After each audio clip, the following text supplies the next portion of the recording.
After expounding on the three basic features of Kant's aesthetics and making an allusion to the fact that Hans Jost Gadamer, in his Truth and Method, expounds upon the importance and the significance of Kant's aesthetics, we shall now look at this last section, the aesthetics of idealism, and we shall focus on summarily on four German philosophers: is Schiller, Schelling, Solge, and Hegel.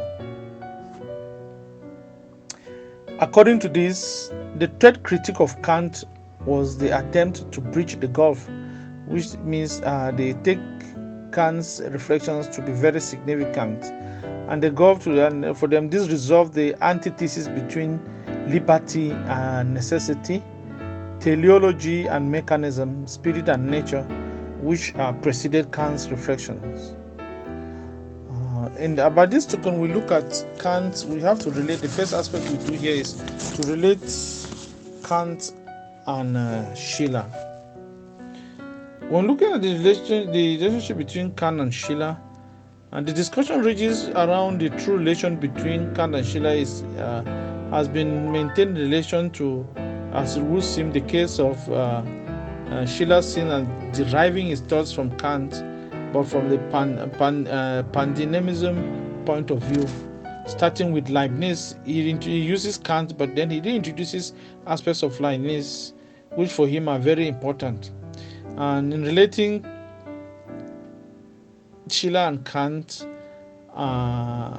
it is important to note that Schiller introduces important correction of Kant's views when he obliterated every trace of the double theory of art and the beautiful, giving no weight to the distinction drawn between pure and inherent beauty, and finally abhorring the mechanical conception of art as consisting in beauty joined to the intellectual concept. So Schiller says Kant's the differentiation of art and beauty is problematic, and the two should be taken as one. For this reason, two aspects are seen in his reflection. He talks about the aesthetic sphere as a play, as a sphere of play.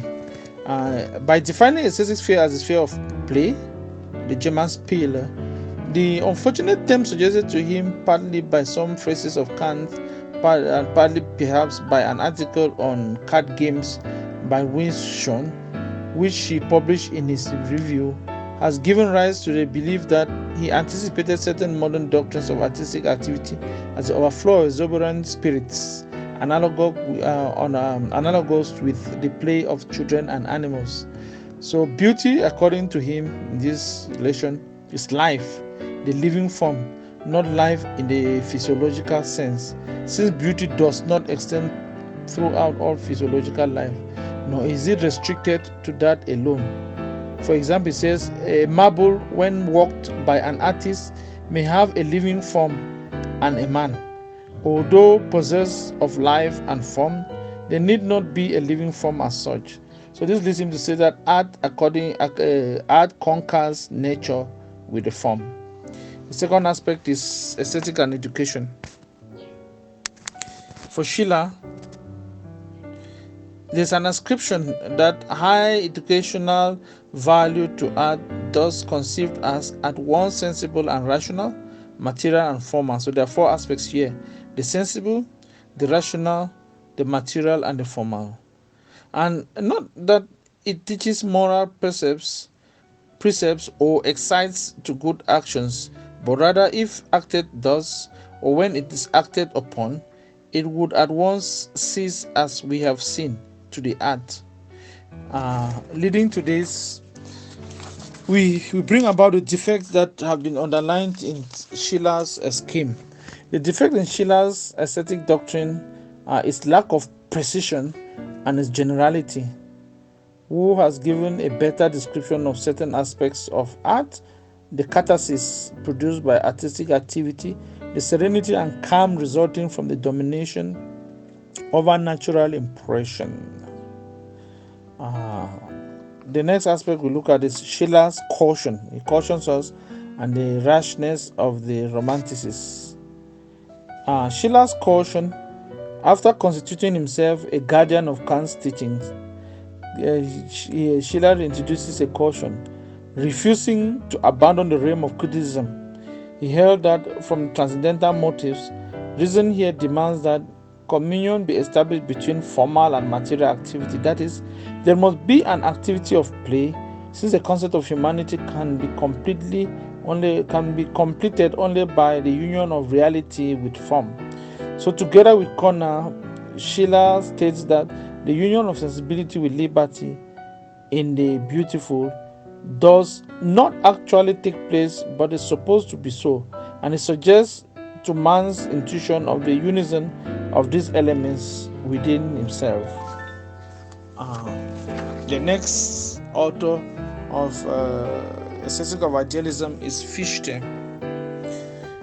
Although Fichte regarded imagination as the activity which creates a universe, affects the synthesis of the ego and the non-ego, he posits the object and therefore precedes consciousness, that is an aspect of consciousness, and it does not connect it with art. He said that there are certain aspects of art which they are not conscious. It's just what is aroused by the artistic object or the image. In his aesthetic notions, he is influenced by Schiller, with the addition of a moralism imposed upon him by the general character of his system. Equally in his mind, the ego, which created the universe, can also destroy it. So the universe is an appearance at which the only true reality, the ego, can smile, holding itself aloof, but at the same time it can destroy it. So the ego that created the universe, or the image of the universe, can at the same time bring destruction of it. We look at Schelling's aesthetics. The aspects that we will concentrate about Schelling's aesthetics here is that it is a system of transcendental idealism, which was introduced partly by Kant, and it deals with philosophy of art squarely, especially in relation to the contentions around 1802 and 1803. And what Schelling does is he constructs a relation between the figurative and the art and nature. And here he renews the consciousness of Neoplatonism in aesthetics. Therefore, for Schelling, art is beauty and characteristic in one. Characteristic beauty, or the character from which beauty is evolved, is not the individual but the living concept of the individual, according to Schelling. And this moves Schelling to reflect and to present the various aspects. Schelling presents three basic aspects. The first is art and philosophy. It says the two are connected. The second is ideas and the gods, art and mythology.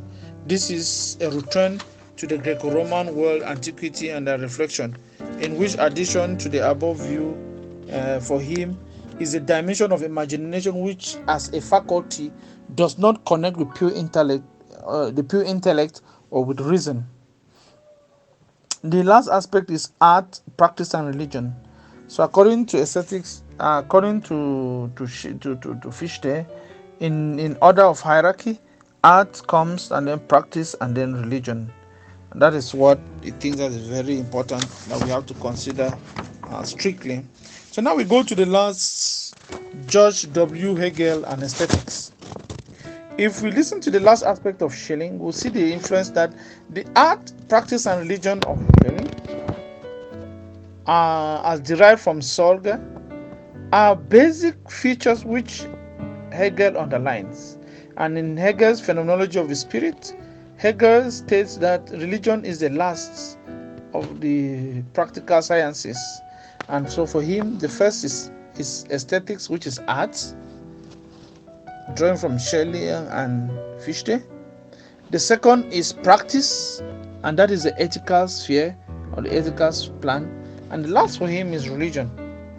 Despite the minor differences separating Hegel from his predecessors, the same concept of art appears in his philosophy, although with substantial features of aesthetical mysticism. The core of his thought is found in the opening of the phenomenology and the philosophy of spirit, Discussions of art in the analysis of the forms of a theoretical spirit among the definitions of sensibility and intuition, language and symbolism, and various grades of imagination and thought are established in Hegel. Hegel places art in the sphere of absolute spirit, together with religion and philosophy, and he regards Kant, Schiller, Schelling, and Sorge as his precursors. For like them, he strongly denies that art has the function of representing the abstract concept, but not that it represents the concrete concept or idea. As a last note, some of the critics affirm that the aesthetical movement from Schelling to Hegel is a revived Baumgartenism, and the ground that this movement regarded art as a mediator of philosophical concepts. We shall round it up today, and then tomorrow we shall look at Schopenhauer and Herbart. And after we look at Schopenhauer and Herbart, we shall be able now to come back home. This home, I mean African traditional society, or aesthetics in traditional African society. Thanks. Good morning and welcome to our class in philosophy of art. Today we are going to divide our class into 3 segments. The first segment of our class is we are going to consider a post-reaction to the philosophy of art or aesthetics of idealism by Arthur Schopenhauer and Herbart. And the second segment we shall consider the aesthetics in traditional African society with its religious implications. We shall, in the third segment, look at African art and sculpture. So that's how we are. We are going to look at African art and sculpture, art forms and religion, art forms and ancestral links, and aesthetics and African sculpture. So that is going to be the second segment that we are going to consider. So at the moment we look at Schopenhauer and Arthur Schopenhauer and Herbart, and what we should take into consideration in relation to these 2 authors is the fact that we have to put in our mind the main work of Arthur Schopenhauer, Will and Representation, which later on influences equally with the thoughts of Friedrich Nietzsche, his Will to Power, that has so much impact in relation to representation and the works of arts. Initially, Schopenhauer and Herbart, especially Schopenhauer, they chose themselves as adversaries against the systems of Schelling, Sorge, and Hegel, and partly Fichte. But later on in their thoughts, they thought they were departing from this idealistic philosophy of art, but later on they involuntarily returned to it. When we look at the features running through them, we see aspects which in and by themselves they already reflected in the aesthetics of idealism. The basic features which we find in Schopenhauer and Herbart, especially Arthur Schopenhauer, include aesthetic mysticism, again making a fall back to mysticism of the Greco-Roman world, which is in opposition to the idealism of Schelling, Sorge, and Hegel and Fichte. We have equally ideas as the object of art. So according to Herbart and Schopenhauer, ideas are simply represented. The works of art simply depict the initial idea or what has been conceived or perceived by the author. And then we look at aesthetic catharsis, we look at aspects of pure beauty and relations of form. So try to look at how those forms are related in relation to them. So Schopenhauer's theory, like Hegel's own, turns upon the distinction between the concept which is abstraction. We have to differentiate the abstraction from deduction, and the concept which is concrete, or the idea. Although his ideas are mostly linked to those of Plato, only slightly does it resemble that of Hegel and Schelling. So for Schopenhauer, the concept is abstract and discursive, entirely indeterminate in its sphere, and rigorously precise within its own limits.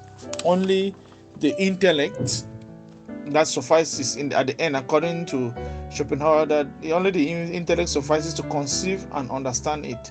So therefore, what is expressed in works, especially non-literary works, is only expressed especially in speech expressions, so without need for other intermediaries. So the way and a piece of work, and this again linked to the idea of the speculation of language, and its own definition exhausts its whole nature. Schopenhauer is of the habit of calling ideas genera of things, which again brings about the universality and solves the problem of universals which surfaced in the medieval period. And in consequence, according to Schopenhauer and the Schopenhauer, each art has a special category of ideas for its own dominion. So we look at each art as unique, and that is why it says that architecture, and in some cases hydraulics, facilitate a clear intuition of those ideas which constitute the lower degrees of objectification.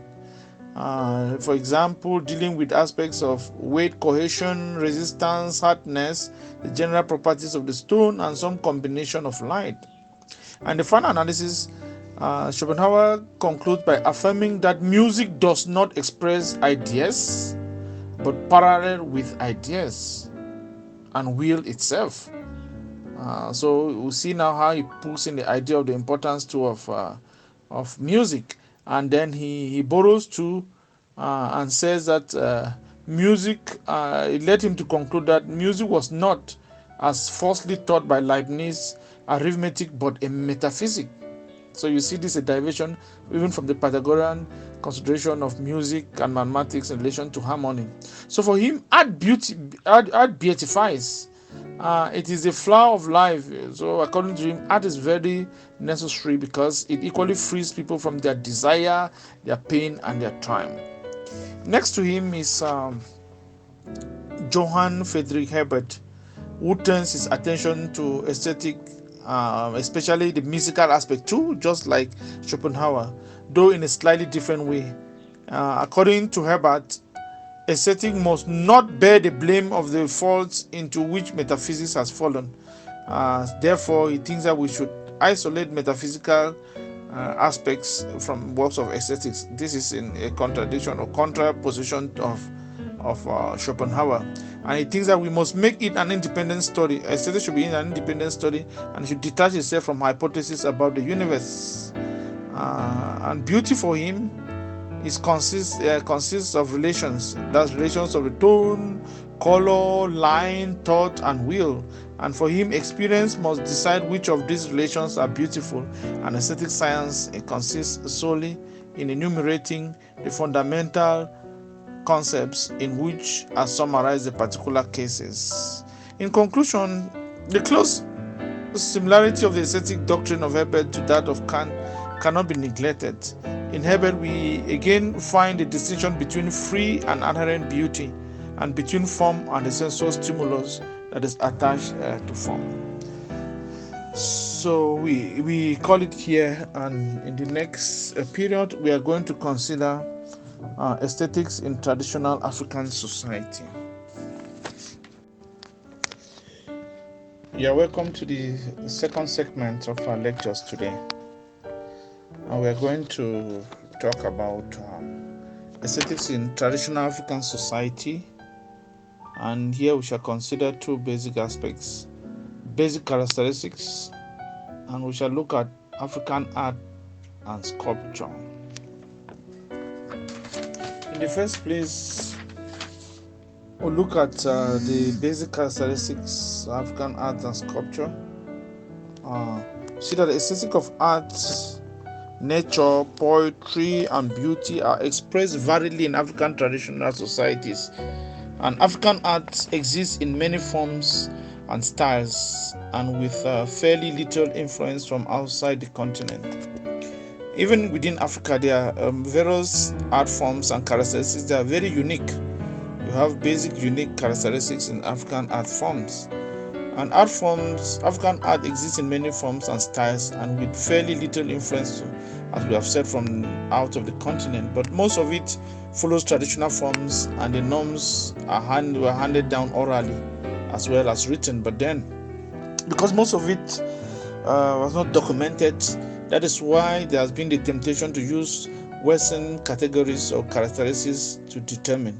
But at the moment, what we're trying to do at this part of course is to be able to outline those basic features or characteristics that will help us to understand sculpture and performance art and prominent and abstract aspects,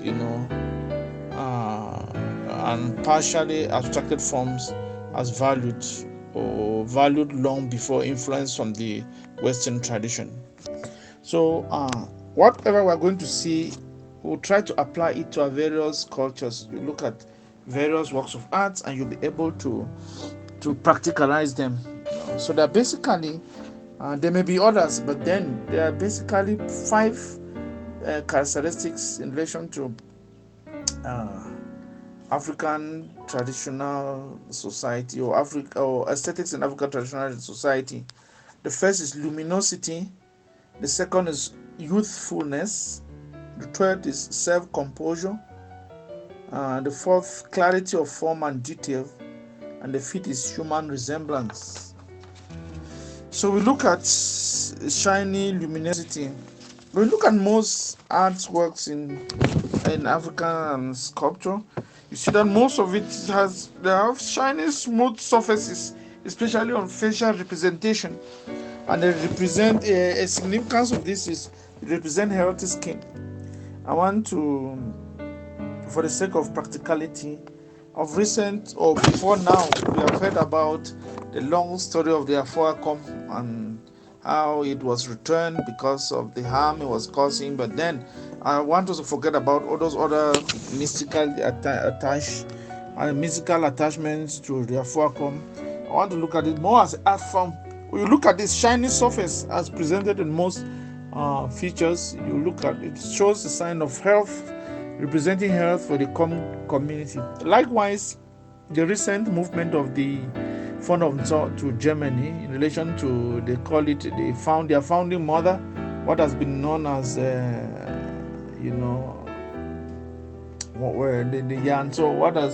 which has caused a lot of movement and to the museum with the hope of bringing back Ngonso, what they consider Ngonso. When you look at the shiny surface of the founding mother, it tells you that luminosity of the shining surfaces, it indicates that the mother still continues from the invocation that you could get the phone even or 3. It shows that the mother still continues to take care of the health of the people despite the present calamities. The second aspect is usefulness. In most sculptures in Africa, we have common depict youthful figures. We have a lot of gigantic youthful figures, and they are, as they show equally, that those which are not having such forms, they are a sign of illness and deformity. They are considered to be signs of evil. So therefore, when the renewal of most sculptures in most doorposts in traditional societies, and they always contain youthfulness to show vigor and sign of progress and growth. The third is self-composure. Most sculptures in Africa and African aesthetics traditional society, they show the subject that is being controlled, having some proud and cold image, which depicts equally the fact that any person in authority is supposed to have such characteristics as depicted by those sculptures. The fourth is clarity of form and detail, complexity of composition, balance and symmetrical smoothness or finish. This equally connects to the study that is known in philosophy, Egyptology, that helps us to understand most of the pyramids of Egypt and around the northern and the Arab world of Africa, to help us to understand more of those sculptures that have their own uniformity and peculiarity. The last is resemblance to a human being. Most sculptures in African aesthetical societies, they are presented as gigantic features, which help us to understand better. There are some that represent ancestors. There are some that represent hero figures. There are some that represent leaders who have ruled with all dignity. So they try to depict it in order to help the society to know. Apart from these characteristics, 5 characteristics, we now look at African art and sculpture, the background information. The beauty of, when we look at the background information of African art and sculpture, the beauty of African art conveys various feelings and messages to the casual observer. If you just look at it casually, you may tend to look at most of them, especially those who have forms of nudity. You may tend to tell them as being pornographic, but then behind them they are showing signs of purity. However, true appreciation can only arrive through an understanding of the culture and the environment that influence the art. If we do not understand the environment and we don't understand the culture, we may tend to misjudge or misread most of the African sculptures and their facts. So it would be easy to understand African art better if it were possible to study with a few Western methods. But then, in the direct application, we must look at these 5 characteristics that we have enumerated above as being unique to Africa. The reason being that the majority of the books on Western art history focus on the changes in style and ways that various artists have influenced each other. And because there is no chronological record of style changes in African art, it cannot be studied in the same manner as those of the West. Primarily, sculpture was used as an additional language through which Africans communicated their inner feelings to the world. Things they could not communicate directly, Africans, they represented them in their sculpture. And the lack of writing in those days in African cultures resulted in an oral tradition where mythology and literature was recited from generation to generation. As a result, African sculpture has also served as communication between people and supernatural forces. And finally, sculpture may have indicated the wealth and status of its owner. Most of them have the wealth and status that could help them understand better. So, sculpture is the best known African art form. The primary materials range from wood, iron, clay, bronze, ivory, and textiles. And many African sculptures are heavily ornamented, and they share many of the same characteristics, such as arms held to the side, eyes in the frontal position, and weight equally distributed on both feet. Other characteristics include enlarged heads, large stomachs, large hands and feet, and protruding navel. I think it would be interesting to carry on a study of any work of art in their culture, and that could be a contribution that you could make. Who knows, the study of aesthetics, especially in relation to its relevance and application in our African society. That is where we end for now in this second segment. Welcome to the last segment of our lectures this morning. We shall treat 3 basic aspects to conclude African aesthetics and sculpture, to conclude aspects of aesthetics in traditional African society. We shall examine art forms and religion, especially in relation to African traditional religion. We shall look at art forms and ancestral links. We shall look at aesthetics and African sculpture. Those are the 3 basic features that will help us to conclude this section. The first, art forms and religion. We must recall that religion is a dominant force in African life and society. We are used to the saying of John Beatty, one of the illustrious African traditional religion writers and African philosophers, who says that Africans are notoriously religious. This greatly determines the nature of African art forms. It is most often manifested in masks, sculpture, answers to occult figures, fetishes, and reliquary figures. Sculptures that are considered to be religiously empowered are rarely displayed in public because that is confined only to those members, limited the elite few of such cultic groups, and are usually stored in small chambers and shrines. Some of them are also clothed and placed in containers made from gourds, in pots, or buried in the ground. In contrast, masks considered to be sculptures are meant to be seen, but ritual masks used in religious ceremonies are considered sacred, therefore, they are always kept hidden. And while women rarely perform in mass rituals, many African myths suggest that mass rituals were initially created and performed by females. There are basically three rules of performance of ritual mass in African art forms and religion. The first is that the mask may be used to hide the identity of the person who is wearing it. For example, among the Dan culture of Liberia, the Diangle mask are feminine masks worn to collect and take food to boys in the seclusion stage of their tribal initiation. And these masks were used to withhold the food giver's identity. In our cultures, if you get to our various cultures, you will see the various. You just need to study and apply into your own culture. You'll be able to see such masks that are used to hide the identity of the person wearing it. The second is aspect of ritual masks in relation to art forms and religion is masks are used to free the wearer. A person that may hold a public position in African culture from their identity, they don't want to know that this is a person. When I look at this feature, what comes to my mind is the story of the white man of God and the Nko of the white man of God at the catechists. When the head of the Nko was pushed and the father, big father, realized that it was his catechist. So in most African cultures, masks are worn to free the wearer, a person that may hold a public position in the African culture from being identified.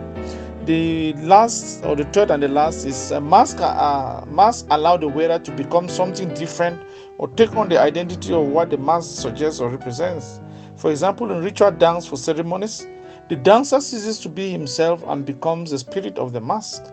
From an artistic point of view, the objects may be either realistic or highly styled. And naturalistic and geometric shapes can combine to represent a recognizable human face. And we look at this in relation to wooden masks.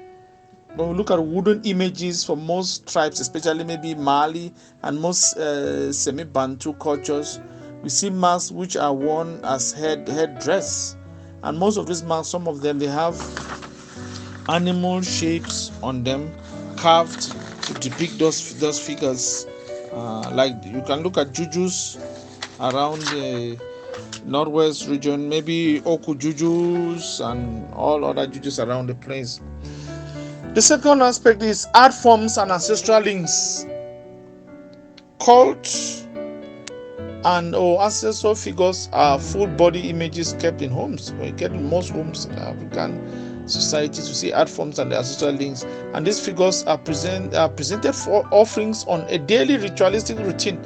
Sometimes these figures indicate the social rank within the tribe or any function or a fertility doll for a woman who is to get pregnant. And these sculptures may also be carved in the form of stools. Other figures may be carved holding an offering bowl or as mother and child figures. And we equally have art forms and ancestral links we have fetish figures designed to hold a set of ingredients endowed with a mystical power, and human forms to which many types of materials can be affixed, such as rope, string, feathers, or shells.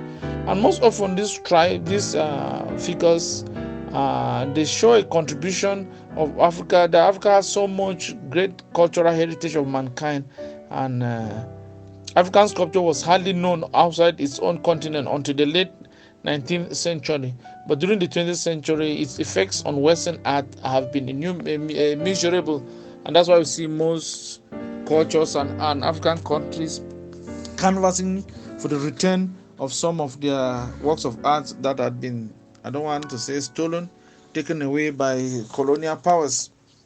The next aspect is aesthetic and African sculpture. The question we ask is, how does aesthetic affect an individual's understanding of African art and sculpture? And are there absolute standards of beauty which operate transculturally, or is there a specific aesthetic for each society?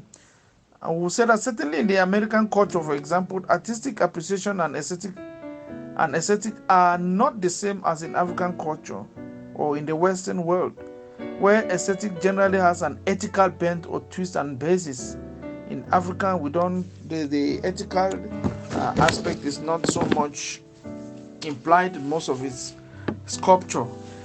And in all African languages, the same word means beautiful and good. When you look at a description given to that which is beautiful, is very often good. Take for instance in your culture. Let me look like the culture of the Nsọ people. When you say something is beautiful, the word you use is bong. When you say that something is good, the same word is bong. And I'm sure you can apply it to your own culture. You will see there are very few cultures. I know the Northwest. I think as of now, it is only the Com that may have two separate words for that. And sculptures are considered to be good if they fulfill their function and purpose. And the ethical and religious basis of African art may explain why human figure is a principal subject of African art. As a result, in African art or aesthetic, there are clearly standards of beauty. These standards are four with precise qualities.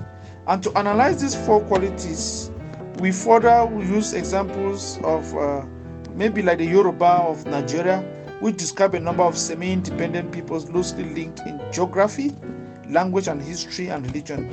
And we want to isolate this piece, which Robert Thompson's research concerning the Yoruba of southern Nigeria, alongside the 5 characteristics that were enumerated. He says about the Jijora, a moderate resemblance to the Jijora sculpture of the Yoruba of Nigeria, and he clearly enumerates 5 aspects which have a corollary to the 5 characteristics that we already indicated earlier today. He talked about the sculpture of the Yoruba. It deals with visibility, and various parts of the sculpture should be clearly formed both in the initial stage of luminosity. The next is the whole sculpture offers a play of light containing blocking out of masses and in fine detail. A straight, upright, and symmetrical arrangement of the parts of the sculpture, representing the next aspect representing the subject in the prime of life, and the last aspect is the serenity or the serenity or colorlessness of the artwork. When we look at it clearly, the Yoruba sculpture equally has some twin figures that clearly represents work of art, and this eventually helps us to know that there is a lot of inner serenity leading to composed expressions, nobility and intelligence, exaggerated, smooth, and broad forehead indicating intelligence. And each of the possibilities evokes unpleasant memories of scholarly thesis. And we equally have a good number of people in the Yoruba culture who construct twin figures to depict maybe the death of a twin or the desire of the family to have a twin. We'll end there for today. Thank you and have a nice day. Good morning and welcome to our class in Philosophy of Arts. The last segment of our lectures today will concern aesthetics and core philosophical disciplines. And then on Monday, we're expected to present summary of an audio summary of what you are going to forward to me in my email box of your term paper. So today we will look at aesthetics and the core philosophical disciplines. Although we have selected just metaphysics, epistemology, and aesthetics, and African traditional religion, summarily we are going to make indication of the fact that aesthetics is having a core value in relation to hermeneutics. Equally has aspects to do with phenomenology, and equally aesthetics has much to do with existential theories of philosophy. So today we are going to examine aesthetics and core philosophical disciplines, and the first aspect is aesthetics and metaphysics. And under aesthetics and metaphysics, we shall consider what makes a thing beautiful, what makes somebody beautiful. This is in relation to beautiful people with various factors of beautiful people being genuine, beautiful people being interested in the world, beautiful people being passionate about something, and beautiful people being optimistic and having a mission. Then we shall equally look at aesthetics and epistemology. This shall concern epistemology of aesthetics, which deals with facts, model, and theory. Then we shall look equally at aesthetics as epistemology or knowledge without certainty. And we shall look at aesthetics and ethical, moral philosophy. Will be in a summary form since we had already presented it in the beginning of the class. And we shall look to, minimally, as we already indicated with African traditional society aesthetics. We shall look at aesthetics and African traditional religion. This so far is what we are going to do today. In talking about aesthetics and core philosophical disciplines, we intend to explore the interconnectivity of aesthetics with metaphysics, epistemology, and ethics solely here. While in our mind or in the hind, we consider the fact that aesthetics in relation to hermeneutics is interwoven in all these disciplines. Because when we talk about aesthetics in relation to arts, beauty, and judgment, the aspect of judgment concerns appreciation, concerns criticism, and it concerns interpretation, which are basic features of hermeneutics. That is why we have not as such included hermeneutics here, but we should have that in our mind. And we should have in mind the core work of Hans-Georg Gadamer on truth and method, especially his reaction to Immanuel Kant and other philosophers. Aesthetics and metaphysics here unavoidably we look at these two sciences as intertwined or wedded in an intimate manner, because conveniently we could state without fear of contradiction that we could better name this as metaphysical aesthetics. And this from the point of view because metaphysical as well as aesthetical concepts, they relate to the ideas of the transcendent and universal that surpasses human interactions. And both of them, both sciences, they aim at explaining notions that humans have yet to comprehend or have merely touched on in order to provide an understanding of what lies beyond the physical universe or Mother Earth. Despite these similarities, while aesthetics aims at exploring questions relating to the natural world, beauty, and art, especially interlocking each metaphysical concepts, on the other hand, in conjunction and sharing same platform, stretch the aspects by investigating the transformative and distinctiveness of art and what distinguishes something as art. Therefore, we must differentiate these two from the conflicting modern scientific knowledge based on concepts in comparison to reliable experiments. The importance equally here is the fact that when we compare the two, we see that they touch on aspects of naturalism. Relating metaphysics to aesthetics equally challenges us to pose a fundamental question. Is beauty a metaphysical concept? Demonstrated through examples ranging from Plato's Parmenides to Alfred North Whitehead and Wittgenstein, we'll discover that beauty is central among the values that have made metaphysical as well as aesthetical theories appealing and credible. This explains why, in the beginning of this course, we considered aspects of the transcendentals as being central in interpreting works of aesthetics. We talked about, in relation to, talk about one, beauty, goodness, and truth.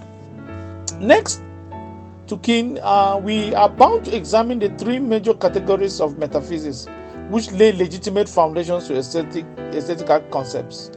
APS names them as ontology or general metaphysics, psychical or religious metaphysics, and physical metaphysics. And this opened the doors for us to pose two basic questions: what makes a thing beautiful, and what makes someone beautiful? What makes a thing beautiful? Since this touches on aesthetical pressure, objective, aesthetics will be considered in this sense in relation to perception, interpretation, and appreciation of beauty. In this wise, the experience of aesthetic emotions often happens when a person perceives and objectively evaluates a stimulus for its beautiful appeal or virtues. What makes someone beautiful? On the second platform, what makes someone beautiful surveys or extends to someone who appreciates the beauty in other people without any jealousy or mimicry. So universally or objectively, a beautiful person can look at you and actually see or acknowledge you, accept and recognize the beauty and divine in you, just like this flood opens the gateway to 5 characteristics of beautiful people. We said that beautiful people, they are genuine, meaning that such persons are authentic to themselves and true to who they are and what they interpret in nature. Therefore, size, shape, background, color, or beliefs do not matter here. Beautiful people are interested in the world. People of this value are curious about you, others, and things around them. They are open to learning and compelling to talk. They are aware, they're full of awareness, interest, and have curiosity, and it's always disinterested interest or disinterested awareness. They are passionate about something, and this is what leads them to be able to have sentiment to move on to interpret works of aesthetics. They are optimistic, meaning they have passion about positive things, love in opposition to hatred, and they take personal responsibility to align actions, what they interpret and what they see. They have a mission. Beautiful people, they have a mission, meaning that they are people with a cause or a mission. They are volunteers, and everything they do, real-awareness of self and awareness to their experiences and experiences of objects and those around them.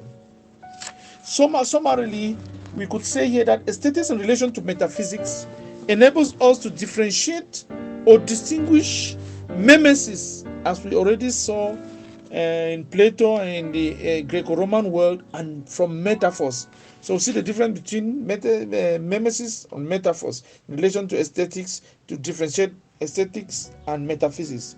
And this deal with aesthetics in relation to desire as opposed to mimesis and clear aspects of value interpretation. So value interpretation or value judgment comes in now to complement what we consider in this realm.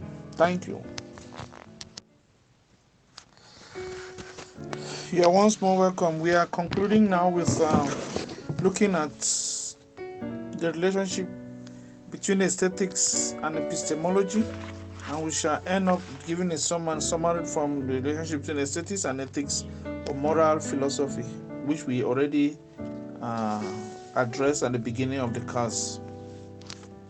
Concerning aesthetics and epistemology, there are two basic features that we are supposed to consider here: epistemology of aesthetics and aesthetics as epistemology or knowledge without certainty. In relating the science of aesthetics and epistemology, we see that a fundamental option which concerns human culture and is very crucial in the development of scientific understanding of natural world. We see that if we study aesthetics keenly, we are able to rotate traditionally between the theory of knowledge and the theory of art. And we are concerned with the two dimensions, like we said, epistemology of aesthetics and aesthetics as epistemology or knowledge without certainty. The first aspect, epistemology of aesthetics, it has three basic facts. It deals with the three basic points. It deals with facts. It secondly deals with model, and thirdly deals with theory. So epistemology of aesthetics deals with facts, models, and theories in their entirety, and all of the several attempts of consequent framing of aesthetics have failed without an accepted definition of aesthetic behavior.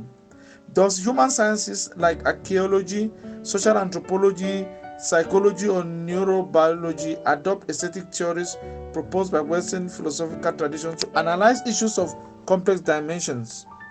This leads us to the introduction of an epistemology of aesthetics, which is considered as a theory of how we know and what we know about the world through an aesthetic experience. That is, an epistemological clarification of aesthetics as a mode of knowledge culturally diversified and anchored in a cognitive architecture. So what is aesthetic knowledge, which is kind of epistemology for aesthetic knowledge? What is the place of knowledge through art? What lesson from the historical time between aesthetics and scientific theory is applicable today? We'll look at the three models: fact, model, and theory. So an aesthetic fact is a perceptual fact. Can we speak of aesthetic facts in a descriptive manner? We ask the question, what does it mean that aesthetics is intrinsically a normative notion? What is the epistemic object of aesthetics? Because that which we see and we read and we interpret from every art object, even both known art and call it known artifacts and known sculpture from non-literary works of art, equally and literary works of art. So the second aspect we ask in relation to model is, can we model aesthetic knowledge? And if so, which kind of model should be implemented? And we may extend the question to say, does it always involve a form of reductionism? And what relationship exists between model and theory in aesthetics? We cannot separate model and theory in aesthetics. They go together. And that leads us to look at what theory is. Which kind of theory can we apply in relation to aesthetic knowledge? Can we reduce it to perceptual theory? And this perception, is it only in relation to the physical senses? And could epistemology of science be a model for aesthetics? Of course it can be, but we cannot, because of the rule of intuition. We cannot but limit it to external senses. We must extend it to every other aspect that deals with it now. So the second aspect is aesthetics as epistemology or knowledge without certainty, since it deals with interpretation and judgment. The debate here revolves around the birth of British aesthetics, championed by David Paxman. This centers about nature, causes, varieties, and effects of beauty as a distinct and important area of investigation. And it extends to the possibility of defining and knowing aspects of taste and beauty. Thus, what is crucial here is the specific problem of epistemology with reference to inquiry into the original of our ideas of beauty and the idea of the 1725 epoch. Therefore, the problematic here in relation to aesthetics as epistemology or knowledge without certainty involves the nature and demonstrability of the class of abstract ideas which seem to be inherently normative. And this includes aspects of beauty, virtue, good, honor, you can name the others, which universally named ideas existing independently from their conception in individual minds. So in this connection, rationalistic philosophers have failed largely to achieve the demonstrative certainty on which they prided themselves, and they were blind to by excluding non-rational cognitive phenomena. On the other hand, empiricists, for example, John Locke, who treated ethical abstractions as relatively arbitrary, they equally failed to account adequately for the universality and affective immediacy of such ideas. What is the conclusion we are drawing here? The conclusion is we could state that reframing such problems of knowledge is possible by approaching them indirectly through aesthetics.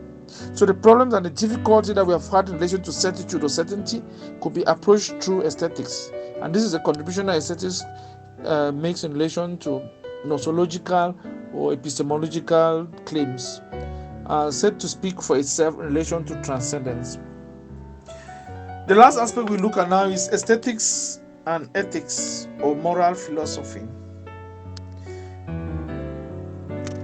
We have to note that meanwhile aesthetics is concerned with questions or features of what is beauty in relation to ugliness, not artificial beauty per se, how beauty improves our lives. Ethics or moral philosophy, on the other hand, could summarily be stated as concerning the questions of what is right, what is wrong, and how can man make the best decisions responsibly. Therefore, aesthetics and ethics are seen here as philosophical therapists with the following outstanding characteristics, namely, aesthetic norms in ethics. What makes aesthetics problematic in our pursuit of ethics? What is the relationship between art and ethics? What are aesthetic and moral values of a community? This helps us to interpret especially the works of art in African context. That we have to be careful when we are interpreting works of art in African context, to the effect that you may see a sculpture that looks as if it is pornographic, but in the real sense of it, it is not, because what it depicts could be signs of purity. Even if you get like into the paintings in the Vatican, you may see some images painted by Michelangelo. You see even images with people's private parts exposed, especially images of angels and the rest. You may interpret it as an abomination, or you may see it as pornographic. But those are signs to show purity, and equally the signs to show innocence. That is where we end for today, and on Monday we are expected to do our presentation based with what we have. Thank you for the time that we had in lectures, and I hope it did help us. We continue alongside the lecture notes that were handed in. We'll be able to fine-tune a way to see whether we have succeeded in laying a basic foundation in philosophy of arts. Nice day and Happy New Year. Good evening, Father. Good evening, Cosmates. I am Ajang Eric, and I'll be presenting an audio summary of my term paper, which is titled The Crucifixion, a Work of Art. I would like to plead for your understanding that you try to make do with my voice quality. My health is not the best, so I may not be able to speak louder than I'm doing now. I just didn't want this day to pass by without me dropping this summary here. And as I already indicated to Father, our course master, he's aware of my health situation.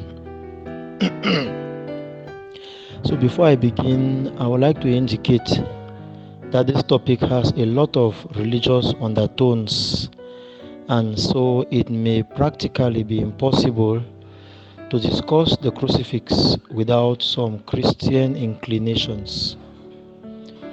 Nevertheless, we will strictly adhere to the principles of aesthetic appreciation and the transcendental properties of being, despite the religious aspects that are contained in the work. What then is the crucifix? The word crucifix is derived from the Latin word crucifixus, which means one fixed to a cross. So we can say it is a cross with an image of Jesus Christ on it, as distinct from a bare cross. We know we have a bare cross which has no image, and we have a cross with an image. That with an image is what we refer to as the crucifix, and not just any image, the image of Jesus Christ himself. The crucifix is a principal symbol for many groups of Christians and one of the most common artifacts in the world of arts. It is especially important in the Roman Rite of the Catholic Church, but is also used in the Eastern Orthodox Church, also used in most Oriental Orthodox churches, except in the Armenian and Syriac churches, and is also used in the Eastern Catholic churches as well as in the Lutheran, Moravian, and Anglican churches. So we see that the crucifix is widely used in most Christian churches. The symbol is less common in churches of other Protestant denominations, and in the Assyrian Church of the East and Armenian Apostolic Church, they prefer to use just the cross without the figure of Jesus, that is the corpus, the body hanging on it, without it.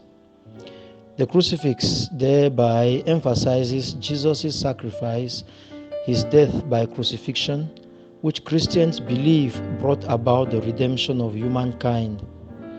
Most crucifixes portray Jesus on a Latin cross rather than any other shape, such as a Tau cross or a Coptic cross in the temple itself. Those various different types of crosses are clearly distinguished. Since this is just a summary, I wouldn't go in-depthly into the various types. But summarily, there are two types of crucifixes that we will come in contact with, and each has its own symbolization. We have the victorious crucifix, which depicts Christ alive standing on the cross, and we also have the suffering crucifix that shows the tortured dead man hanging on the cross. The distinction should be taken very clearly.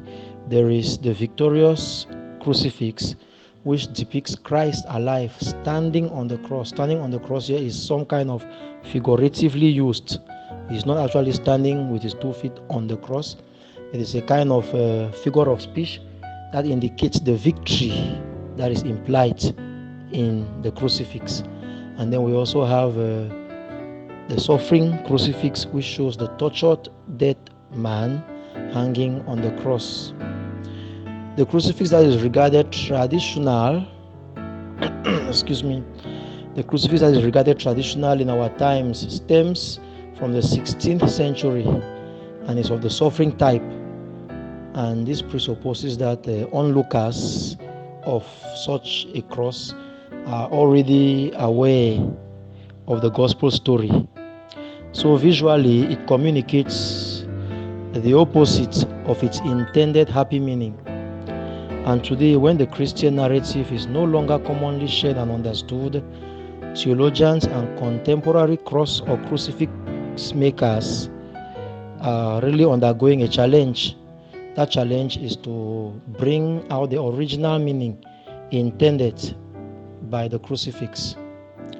When dealing with ecclesial art or design tags, reference to the Christian material heritage is expected, and any period may be formally just as relevant as another. Still, the Roman Catholic Church normatively asks for genuine Christian art from our own times, which calls for contemporary interpretations of the Christian message that have significance for people today.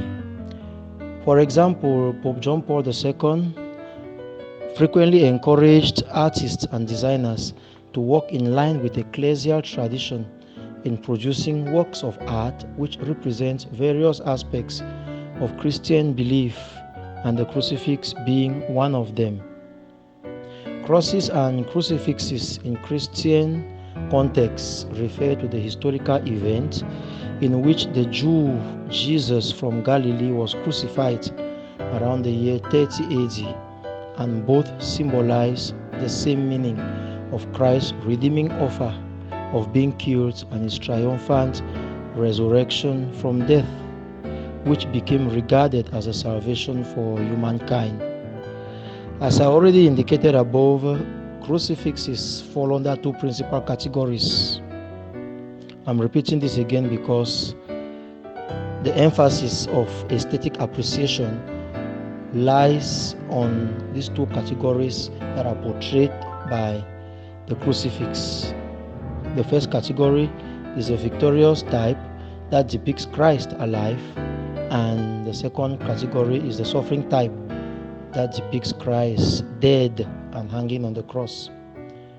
But the crucifix that we regard as the prototype today is that of a man hanging dead on a Latin cross, and is an interpretation of the suffering type, as I already said, which stems from the 16th century.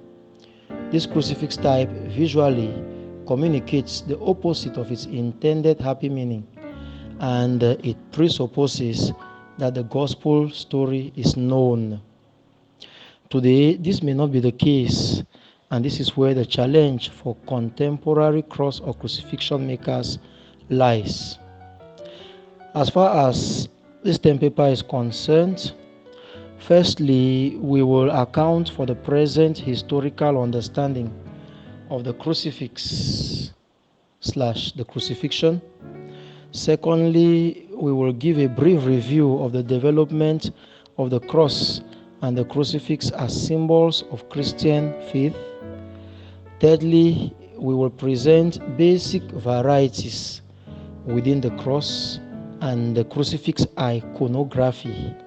And lastly, we will see how knowledge about the historical material heritage of the crucifix can induce innovation. That is where I'm going to end this summary for now. More is contained in the term paper itself. Thank you for your kind attention. Just a little corrigendum there. The title of the term paper is The Crucifix as a Work of Art, and not The Crucifixion as a Work of Art. Sorry for the slip of tongue there. It is The Crucifix as a Work of Art.